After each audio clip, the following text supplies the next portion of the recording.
ಒಂದು ಇಬ್ರು ಬಂದಿದ್ರು, ಒಬ್ರು ಗಾಡಿ ಮೇಲೆ ಅಲ್ಲಿ ನಿಂತಿದ್ರು. ಹಾ ಅವನು ಸಿಗರೇಟ್ ತಗೊಂಡೆ ಗಾಡಿ ಮೇಲೆ ನಿಂತಿದ್ದ.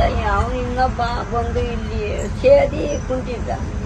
ಇನ್ನೊಂದು ಕೊಡುವಂತೆ ನೀನು ಬಂದಿದೆ ಇಷ್ಟು ದೂರ ಇದ್ದೆ, ಇಷ್ಟು ದೂರಕ್ಕೆ ಕಿತ್ಕೊಂಡು ಮ್ಯಾಕ್ ಒಳಗೋಗ್ಬಿಟ್ಟೆ. ಇನ್ನೊಂದು ಸ್ವಲ್ಪ ಕೈಲಿ ಇಟ್ಕೊಳ್ಳೋಣ ಅಷ್ಟೊಂದು ಕೆಟ್ಟಿಸಿದ್ದ. ಸೀದಾ ಇದ್ರ ಕಡೆ ಮೇನ್ ರೋಡಾಗೆ ಹೋದ್ರು ಕುಂದಿಕ್ಕೆ. ಇದು ನಿಮ್ಮ ಹತ್ರ ಕತ್ತಲ್ಲಿ ಸರ ಇತ್ತಾ? ಸರಿ, ಎಷ್ಟು ಗ್ರಾಮ್ ಚಿನ್ನ ಅದು? 40 ಗ್ರಾಮ್. 40 ಗ್ರಾಮು.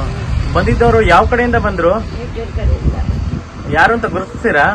ಗೊತ್ತಿರ್ತೀನಿ. ಏನ್ ಬಟ್ಟೆ ಹಾಕಿದ್ರು? Biscuit colour. ಮತ್ತೆ ಇನ್ನೊಬ್ಬ ಯಾವ್ದು ಹಾಕಿದ? ಅವನು ಎಲ್ಲಾ ಕಲರ್ ಇತ್ತು ಒಂಥರ. ಮೇಲೆ ನಿಂತಿದ್ದ, ಹೋಗಿ ಫೋನಾಗ ಮಾತಾಡ್ಕೊಂಡು ನಿಂತಿದ್ದ. ಏನ್ ಗಾಡಿಲಿ ಬಂದಿದ್ರ? ಏನ್ರದು? ಗಾಡಿಯಾಗ ಬಂದಿದ್ದು. ಬೈಕಾ? ಬೈಕ್. ಯಾವ್ದು ಬೈಕು? ಸಣ್ಣ ಪ್ಲೇಸ್ ಅಂತಾರೆ. ಪೊಲೀಸ್ ಕಂಪ್ಲೇಂಟ್ ಏನಾದ್ರು ಕೊಟ್ಟಿದ್ದೀರಾ? ಕೊಟ್ಟಿದ್ದೀರಿ. FIR ಆಗಿದ್ಯಾ? ಆಗೈತಿ. ಮತ್ತೆ ನೆನ್ನೆ ಏನಾದ್ರು ಪೊಲೀಸರು ಏನಾದ್ರು ಬಂದಿದ್ರ ಇಲ್ಲಿ? ಎಲ್ಲ ಬಂದಿದ್ದು. ಮತ್ತೆ ನಿಮ್ಗೆ ಗಂಡ ಮಕ್ಳು ಏನಾದ್ರು ಇದ್ದಾರಾ? ಯಾರು ಇಲ್ಲ. ಹೌದಾ? ಇದೇ ಈ ಪೆಟ್ಟಿಗೆ ಅಂಗಡಿಲೇ ಜೀವನ ಮಾಡೋದು ಅಂತನಾ? ಜೀವನ ಮಾಡೋದು. ಸರಿ ಸರಿ, ಆಯ್ತು.